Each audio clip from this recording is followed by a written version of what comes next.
All right, I'm going to get started. You're in the talk, When Authentication Breaks Real-World Failures. If you're not here for that talk, you're in the wrong track. All right, my name is Maya. I'm the founder of a new company in the enterprise identity space called Oblique. It's an identity directory for managing employee groups and entitlements. Previously, I was at Tailscale, where I led product and engineering. And I've basically had a career in enterprise security and product management. I was also at GitHub working on software supply chain security, and at Google Cloud working on container security and encryption key management. Over the years, I've had a chance to work on a lot of authentication and authorization features, like adding passkeys for authentication, building SCIM into products to let you sync enterprise users across systems, and adding more fine-grained user roles for authorization. And I've also had a chance to deal with a handful of small incidents around authentication where authentication fails, like what happens when a user logs into their account and sees another user's data. And so today's talk is about authentication, how it can fail, and what happens when it does. I spent a lot of time researching authentication and authorization recently, and I wanted to look back at the last 5 years of failures that we've seen in the wild and see if there's any lessons we can actually learn from that. If you think about it, authentication is one of the most critical identity controls that we have. It's both the first and last line of defense in some sense, right? If authentication fails in your environment, it means that attackers can bypass all other controls that you have. And since identity is tied to every other system, the compromise of even a single account in your environment can have really wide-reaching impact. So the hope is by understanding some of these common patterns in auth failures, we can build more resilient systems. So the agenda for today's talk is just that. We'll cover authentication failures, again, all of which happened in the last 5 years, in order to understand what happened, how it happened, and how to avoid it in the future. And I'll also briefly cover common implementation failures in authentication protocols that you should avoid. So let's jump right in.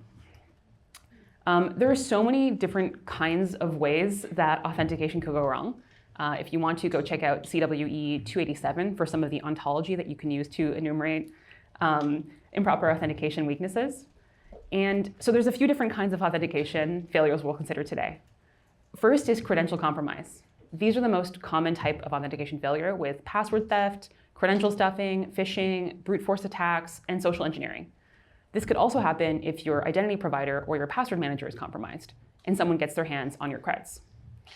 Though they're the most common, we also know how to mitigate these kinds of failures. It's by using multi-factor authentication. So I really kind of want to rename this whole category. It's not credential compromise, it's you didn't have MFA. So let's just call it what it is. That's the real failure here. We know how to fix that. There are so many of these that I could give an entire talk about just this. So I'm only going to limit myself to a couple of examples in the next few minutes. The next category is MFA and recovery weaknesses. So SIM swapping attacks, MFA fatigue, vulnerabilities and implementations around tokens, or also, again, social engineering. The next category is session management failures. So session hijacking, cookie theft, and cross-site scripting or CSRF attacks against authentication. Then authentication protocol weaknesses, where OIDC or OAuth is misconfigured, or you have JOT tokens that are not properly validated. This is also where I'd put like just generally broken auth flows, which are more common, I think, than specific implementation failures. And then lastly, infrastructure failures, including man-in-the-middle attacks and compromises of certificate authorities. Again, we're going to focus on real-world examples from the last 5 years. Mostly look at examples that involve user accounts being compromised, and mostly focus on tech companies, since that's where a lot of us work and what we're familiar with. These are also the organizations that we should hopefully be able to learn from, because they should have some of the basics in place and look a lot more like us. So let's look at these specific examples.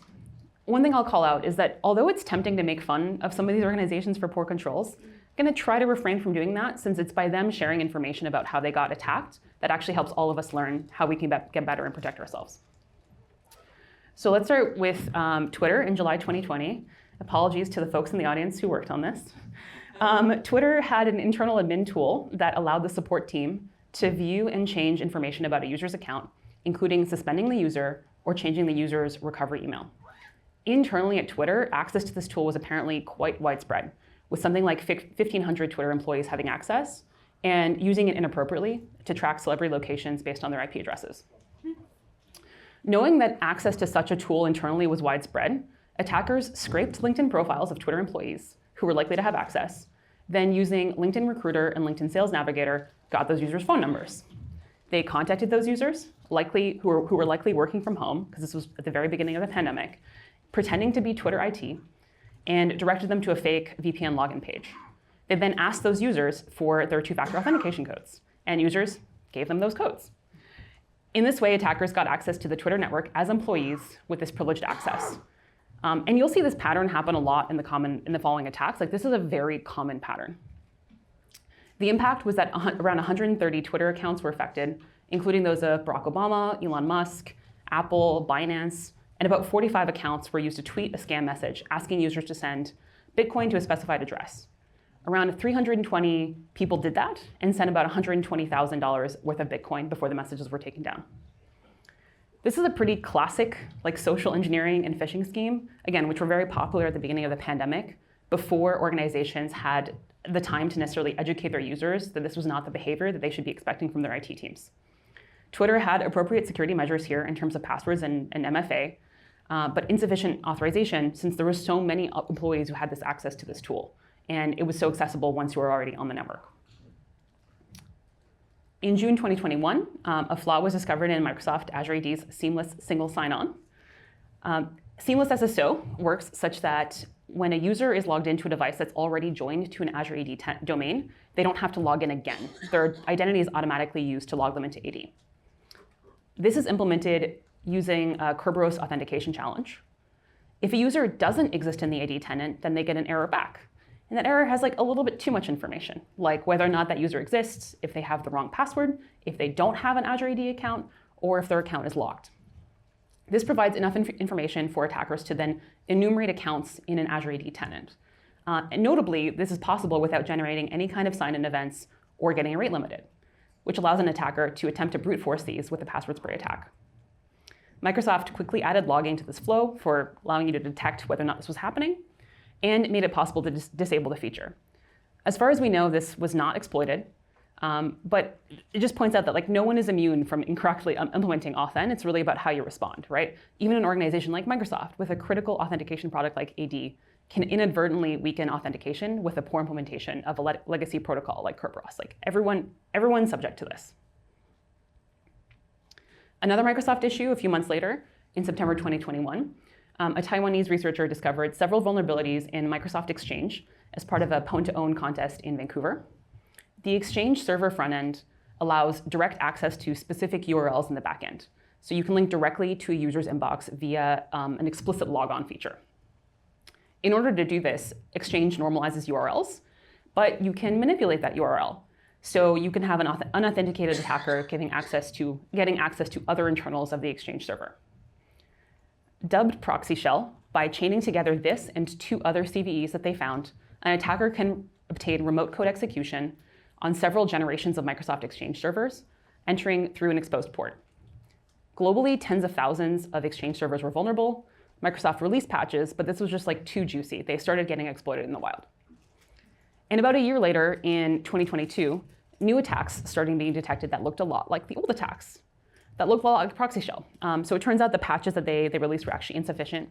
Exchange server was still vulnerable to server-side request forgery, with two CVEs dubbed proxy not shell, with this beautiful logo here.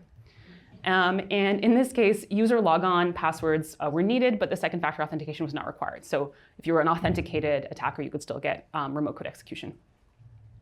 The initial issue here was insufficient attention to input validation, manipulation, and normalization. But in general, again, this reminds us that you should really implement further authorization. You shouldn't just have users trusted after an initial auth. The principles of zero trust, basically. In January 2022, Okta was targeted by the LAPSUS hacker group.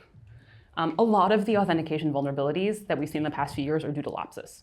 And they definitely have a playbook, so they look very similar. LAPSUS was able to compromise a third-party support engineer's laptop, gaining access to Okta's customer support system. Several months later, the attackers posted screenshots of Okta's own Okta instance on Twitter with access to super user accounts, and basically this sent the industry into complete mayhem for a couple of days. In all, it turns out the attacker had access to the employee's laptop for 5 days, which included access to 366 customers' Okta tenants, allowing potential account takeover through password reset requests. But apparently that specific ability they only had for about 25 minutes, and there's no evidence that they actually used that. So although the impact ended up being quite limited, Okta's comms and response here was like pretty bad, right? They should have disclosed an issue to their customers way earlier. In their blog post, they called this an unsuccessful attempt. That's not what it sounds like to me, to compromise the account. Instead, what ended up happening is a lot of the news around this was actually the attacker kind of doing PR. So the attacker went on Twitter and was like, look what I have, trying to get credit for the attack. And the attacker was answering journalist questions because Okta wasn't. So notably, Cloudflare was like pretty upset about this. They published their own investigation. And out of an abundance of caution, they reset the passwords of all of the employees who had recently performed password reset requests. Again, the main lesson here is more about communication and how to react in terms of an incident, because again, incidents will and do happen. Next up, an implementation error in GitLab. When authenticating to GitLab, you can use your existing identity provider to authenticate. So if you have an existing account with Google or GitHub, you can use that to authenticate to GitLab. OmniAuth is the authentication framework that GitLab uses to allow those external OpenID Connect providers to talk to it. In March 2022, GitLab detected an issue with how it used OmniAuth.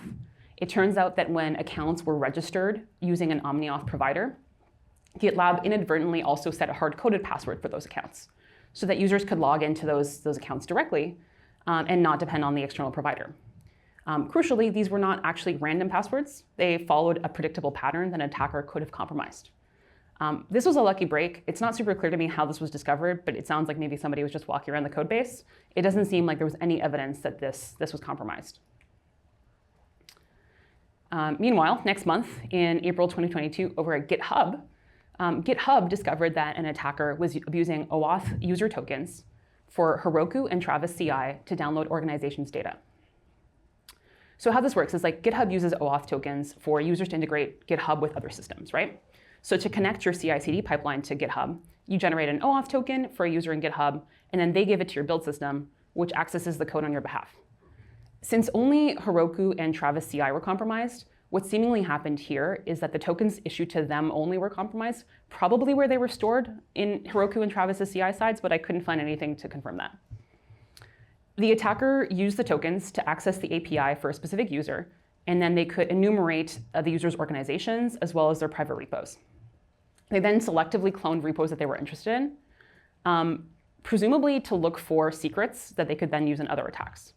They didn't modify any code or packages or gain access to any user account data or credentials. But they did find those secrets that they could use in further attacks, including the NPM team's own AWS API key for NPM's infrastructure. From NPM's infra, the attackers downloaded all private NPM packages, package manifests, I should say, and package metadata, 100,000 NPM users' usernames and hashed passwords, and 2 organizations' private NPM packages. If there's a lesson here, it's to review the set of authorized OAuth apps that you have in your environment, regularly rotate your OAuth tokens, and ensure that the scopes on those OAuth apps are appropriate, so that if they are compromised, they don't have as widespread impact in your organization. This is a lesson I feel like we've already learned in like the corp side of the house, and so it's interesting to see the prod side being like, oh yes, we should be doing that too. You can also use GitHub apps. You don't have to use OAuth with GitHub anymore. The following month, in May 2022, Cisco discovered a potential compromise to its network. The attacker first compromised the account of an employee who had saved their Cisco work credentials to their personal Chrome account.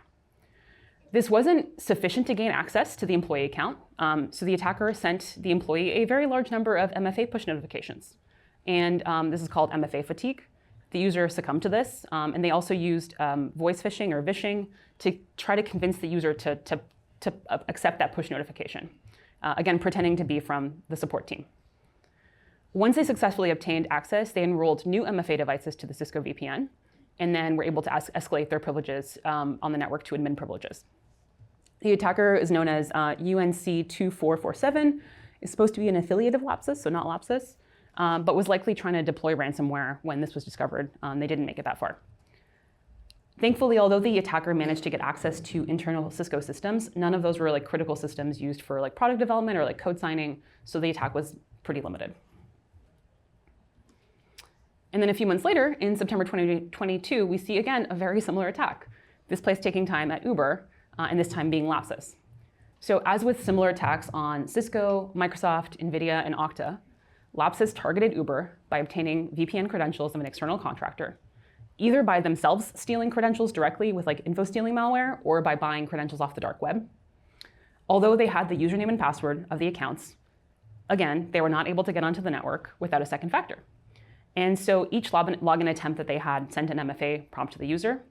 The user, again, overwhelmed with MFA fatigue, was contacted on WhatsApp by supposedly tech support, telling them to accept the prompt, and then they allowed the attacker in. Once on Uber's VPN, the attacker was able to access employee accounts, including gaining access to Google Workspace and Slack, and a tool that was used to manage invoices internally.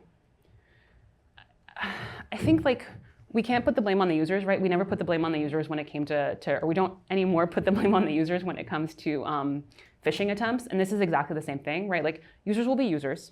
They will do things like reuse or leak passwords in inadvertent ways. They will accept MFA prompts because it's the middle of the night and they're tired, or because they accidentally accept it. The main things to think about here around these MFA fatigue attacks, are that we should really be moving to phishing or phishing-resistant MFA where possible, like security keys or authn. And we should also make sure that we alert on any kind of MFA activities as much as we would any other auth activities. So enrolling new MFA tokens, as an example, is something that we should be looking for. And next up, Fortinet, a producer of firewalls, discovered an issue in their products in October 2022. This vulnerability allowed remote, unauthenticated attackers to bypass authentication and gain access to the admin interface of FortiOS firewalls and FortiProxy web proxies. Attackers could do this by sending a specially crafted HTTP or HTTPS request. Fortinet released patches to these pretty quickly to remediate these attacks, and they released an update a few days later that they were actually aware of an instance where it was being exploited. And where this was seen in the wild, the vulnerability was exploited to connect to the device, download its config file, and then add a malicious super user account called FortiGate Tech Support. So the attackers were trying to get persistent access. Thankfully, this was detected. So hopefully this isn't true anymore in the wild today. Now let's talk about LastPass. This one's a bit murky. LastPass hasn't released many details, at least especially about the initial part of the attack, which makes it really hard to figure out exactly what happened. In August 2022, a LastPass engineer's work laptop was somehow compromised, and the engineer's credentials were stolen to get access to a dev environment. Again, we don't know exactly what happened here, but the attacker did end up, according to LastPass, authenticating with legitimate credentials with MFA. So it's not clear if this is session replay. We don't know if they had a username and password and then they used MFA fatigue. But then from this dev environment, they were able to download source code for LastPass and some system secrets. LastPass didn't really talk about this, thinking that it was over, until more things started happening. So several months later, in December 2022, LastPass discovered other unusual behavior in its systems, presumably via the compromise of a home computer of a DevOps engineer.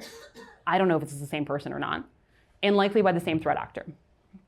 The attacker was able to capture the employee's master password after the employee had auth with MFA, and then get access to their LastPass corporate vault. They used these credentials to access and download cloud backups, which included API keys, third-party integration tokens, and also encrypted cloud backups of user password vaults, which LastPass cannot decrypt. They also accessed a backup of the LastPass MFA database, which contains copies of LastPass authenticator seeds and users' MFA backup phone numbers. Since then, it's clear that the attackers did in fact manage to decrypt some of the users' vaults backups, likely due to those users having weak passwords. And amongst other damage, they have managed to steal at least $5 million of Bitcoin from wallets using those creds. CircleCI was alerted to an issue in their environment when one of their customers experienced suspicious activity for a GitHub OAuth token that was stored in CircleCI. It turns out that an attacker had gained access to a CircleCI engineer's laptop using malware on that device, and from there was able to steal a valid 2FA-backed SSO session. The malware used cookie theft to gain access to some production systems, and this particular employee had the ability to generate prod access tokens, so the attacker did just that and got access to be able to steal customer environment variables, tokens, and keys. CircleCI issued an urgent warning to its customers to rotate any of the secrets that they had stored in CircleCI, including OAuth tokens, project API keys, and environment variables, and SSH keys. CircleCI then went a step further and worked with other providers in the industry to invalidate and rotate their customers' OAuth tokens automatically for users, including for GitHub, Bitbucket, and GitLab. and then start periodically rotating them from then on. I think CircleCI did a really good job here. They had really strong auth. They had 2FA for their employee accounts. They had endpoints tooling that didn't detect this malware, unfortunately. But then they took really good action to go remediate as many customers as quickly as possible. A few more. In October 2023, Okta announced another incident where from September 28th to October 17th, a threat actor had unauthorized access to files in Okta's customer support system, which affected 134 Okta customers. A customer support employee had signed into their personal account on Chrome and stored their Okta work password in Chrome. At some point, that account was compromised, giving the attacker access to Okta's customer support system. And this was a system that was used that also had the ability to have service account credentials to view and update customer support tickets. And so in those customer support tickets were a bunch of valid Okta sessions for those customers. Okta didn't initially detect this. 1Password did, because they were affected. There was 5 customers who were compromised, including Cloudflare, 1Password, and Beyond Trust. And Cloudflare was pretty upset again. The threat actor also ran and downloaded a report with the names and email addresses of all Okta's customer support system users, i.e. Okta's customers, which is a great target for future phishing. And Okta made a bunch of changes as a result of this, including implementing new security measures like disabling personal profiles on Chrome Enterprise. In late 2024, Okta again, they released an advisory that there was a vulnerability in how cache keys were generated in their AD delegated authentication system. Instead of using a key derivation function, bcrypt was used as part of the cache key generation, combining the user ID with username and password. Bcrypt has limited input, so if you have, it takes up to 72 bytes. So if you had a sufficiently long username, the password was actually not even used as part of cache key generation. So users or an attacker would be able to authenticate by providing just a username and a stored cache key, not actually needing to provide a password. Also, bcrypt is a little bit to blame here. Bcrypt, depending on what language you're using in, doesn't throw any errors. But also, Okta's an identity company and should have known what it's doing and not used a function with limitations here, and where that was not meant for this purpose. The only real impact here was Okta's reputation. And one last item, Snowflake. In early 2024, some members of the online crime-focused chat groups, the COM, realized that Snowflake would be a juicy target. There's lots of interesting data from lots of big companies. So a group dubbed UNC 5537, led by a Canadian hacker, purchased customers' Snowflake credentials on the dark web, again, probably obtained via info-stealing malware, and began logging into Snowflake accounts that didn't have MFA and stealing that data. Up to 165 Snowflake customers were compromised. But just stealing the data wasn't the end of it. AT&T customers' phone and text message records for 110 million customers were stolen and used by other criminals to figure out who was investigating them in their crimes. They leaked 160,000 Taylor Swift Eras tour barcodes from Ticketmaster. Dozens of companies were affected, including Neiman Marcus and Santander, and they were extorted in exchange for not leaking their data, netting the attackers about $2 million. So this is just to say, these basic credential stuffing attacks still take place and they still work. These are things that people in this room should know. You should have MFA on all your prod, right? Please do that. So we just talked through a lot of examples. We saw a little bit of everything. There's straight up credential compromise, like no MFA at Okta and Snowflake, OAuth tokens stolen at GitHub and an existing session at CircleCI, MFA fatigue affecting employees whose credentials were compromised at Twitter, Cisco, and Uber, and implementation mistakes in a variety of places. I think one of the things that I wasn't expecting to look through this is I was expecting to find a lot of basic auth implementation things. It's not that, right? Like I just said, it's really basic stuff that we're still dealing with. It's credential stuffing and having phishable MFA. That's what's getting us right now. I'm going to skip this quickly, but if you want to learn more about common authentication protocol failures, there's a great talk I'll link to at the end. So let's see, what did we learn from this? If you're implementing auth in your system, make sure that you verify common protocol implementations and mistakes, use the right algorithms, and double check anything that is particularly sensitive, or touches cryptography, like hashing, input normalization, implement session timeouts, implement other protections for authenticating sessions by preventing and logging attempted brute force attacks, and implement more than just basic auth for your customers. Give them SSO, give them SCIM, give them MFA. These are things people need. And like I said, if there's one thing that I have, if you take one thing away from this talk, it's everyone's been affected by LAPSUS's playbook. Just roll out strong phishing-resistant MFA, like hardware tokens or passkeys for your users. But if you want to do more, well, first implement MFA, which you should already have had. Require the use of strong MFA when you do. So that's hardware or hardware tokens or WebAuthn. Educate your users on what to do if they experience an attack when someone's actually trying to get access to their second factor, especially new employees. They might not have seen MFA fatigue before. And set up alerts to monitor for those MFA failures and resets. You should also regularly review the set of issued and valid OAuth tokens for your users, and regularly rotate OAuth tokens where they're used in integrations between services. And prevent employees from using personal password managers. Sometimes that's as simple as giving them an employer-supported password manager instead. Pay special attention also to how you're doing auth for non-employees, particularly folks in your support teams or other contractors. And this should also include endpoint management, so like looking for keylogging or info stealing malware on their devices. Even the best authentication systems can fail, and they will fail. So design for defense in depth. And you should also assume and prepare for compromise, especially how you're going to communicate and react to when those things happen. Authentication is hard. Authentication failures continue to be a primary vector for major security incidents. Our best way to deal with them is to learn from the past and prepare for what's inevitable. Thank you so much for today's talk. The slides are available online. And I'd recommend also checking out these two other talks. One is specifically on LAPSUS's playbook, and the other one is specifically on failures in authentication protocols. Thank you.